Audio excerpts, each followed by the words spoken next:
On February 24, 2010 at 1:30 p.m. within SeaWorld Orlando in Florida, senior trainer Dawn Brancheau was performing a routine Dine with Shamu show with the park's largest orca, Tilikum.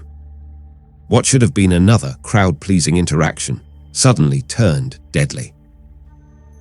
Tilikum grabbed Brancheau by her ponytail and pulled her underwater in front of horrified guests and a live audience. By the time rescuers reached her, the 40-year-old trainer was dead, the third person killed by this same orca. This was no random accident. It was the tragic result of keeping a massive, intelligent wild animal in captivity for decades of performances. Dawn Brancheau was one of SeaWorld's most experienced and beloved trainers, with more than 15 years working closely with orcas. Known for her bright smile, strong work ethic, and deep connection with the animals, she was often seen as a role model among the trainer team. Tilikum's journey into captivity began in the cold waters of Iceland. In November 1983, at approximately 2 years old, he was captured along with 2 other young orcas using a purse seine net in Barufjörður. Torn from his family pod, the young calf was hauled onto a boat and taken to a holding tank at Hafnarfjörður Marine Zoo near Reykjavik. After months in a small concrete enclosure, he was shipped across the Atlantic to Sealand of the Pacific, a small marine park on Vancouver Island in Canada. At Sealand, Tilikum's early life in captivity was harsh. He lived in a tiny, netted-off cove with extremely limited space, far smaller than modern standards. During winter, the water would freeze over, forcing the young orcas to huddle together in a tiny ice-free area. He was forced to perform daily shows, even as a juvenile, often enduring long periods without stimulation. Trainers described him as a relatively submissive whale who was frequently bullied by the 2 older female orcas in the same enclosure. These stressful conditions, combined with social isolation from his natural family, would shape his behavior for the rest of his life. In 1986, after Sealand decided to close its orca program, Tilikum was sold to SeaWorld. By 2010, he had become SeaWorld Orlando's largest orca, a 30-foot-long, 12,000-pound male and one of their most valuable breeding bulls. That sunny Wednesday afternoon, the Dine with Shamu show was underway as usual, hundreds of guests enjoying lunch while watching trainers interact with the killer whales in the massive 30-foot deep pool. Tilikum was the star attraction.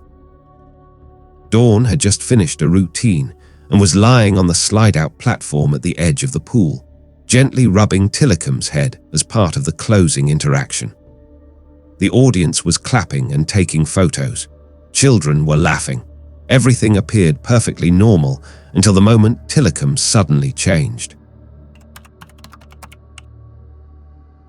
Orcas are among the most intelligent creatures on Earth, with complex social structures, advanced communication, and strong family bonds in the wild. In captivity, they face extreme stress. Tiny tanks compared to the vast oceans they roam, sometimes swimming up to 100 miles a day, unnatural social groups, and a lifetime of performing tricks for food rewards. This environment often leads to broken teeth from chewing on metal gates, stomach ulcers, and stereotypic behaviors like repetitive circling.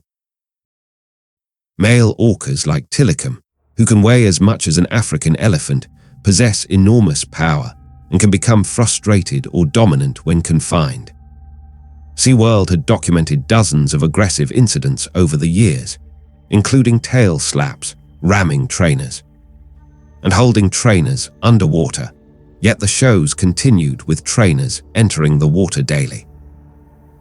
The park's safety protocols relied heavily on positive reinforcement and trainer experience, but many insiders later admitted there was constant underlying pressure to keep the shows exciting for guests.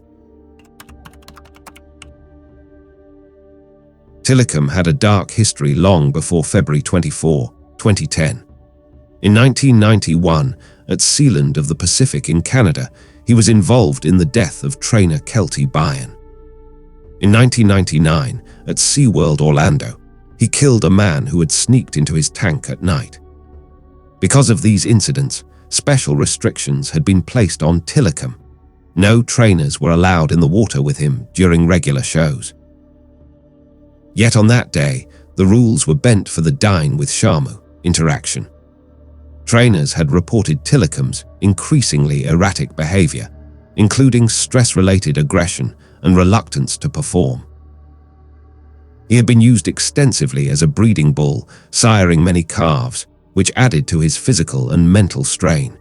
Despite internal concerns, the shows went on.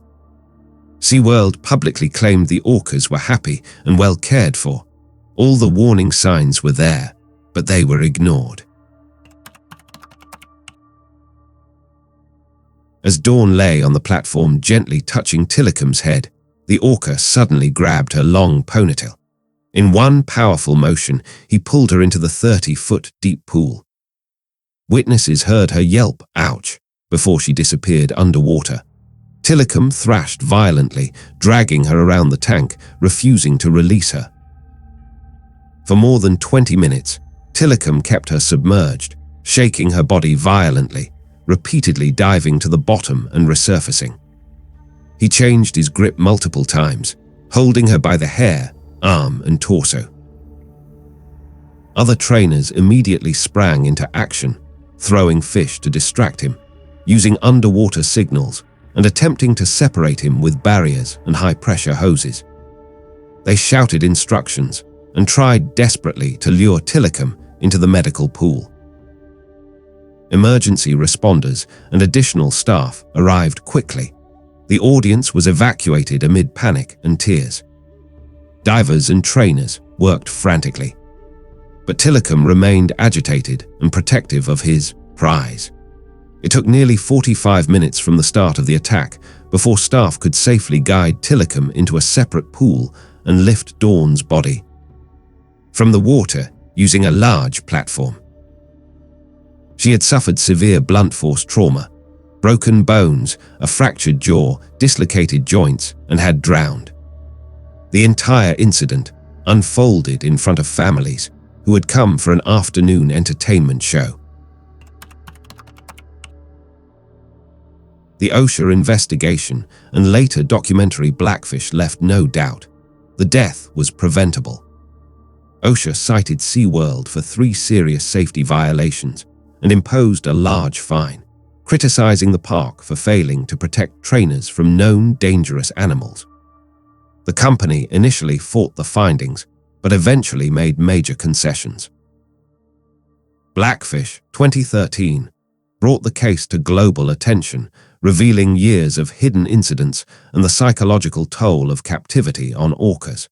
The tragedy triggered sweeping changes across the industry. SeaWorld eventually ended all train-in-water interactions with orcas, phased out its breeding program, and began focusing more on educational presentations. Several states passed laws restricting orca captivity and performances. Public awareness about marine mammal welfare grew dramatically, leading to increased scrutiny of marine parks worldwide. Tilikum himself lived out his final years largely isolated before passing away in 2017. Dawn Brancheau's husband, children, and close friends were left devastated by the sudden loss of a passionate woman who had dedicated her life to animals. The families of Tilikum's previous victims also relived their pain, watching history repeat itself. Colleagues who had worked alongside Dawn described her as someone who truly loved the orcas and believed in the work, making the tragedy even more heartbreaking. The SeaWorld Orca attack showed us that even the most highly trained professionals and the most carefully managed shows cannot fully control a wild animal's natural instincts. The moment we force intelligent, powerful creatures like orcas into small tanks and demand they perform for entertainment, we are already playing a dangerous game with human lives. The only real protection is to respect their wild nature and keep them where they belong, in the ocean.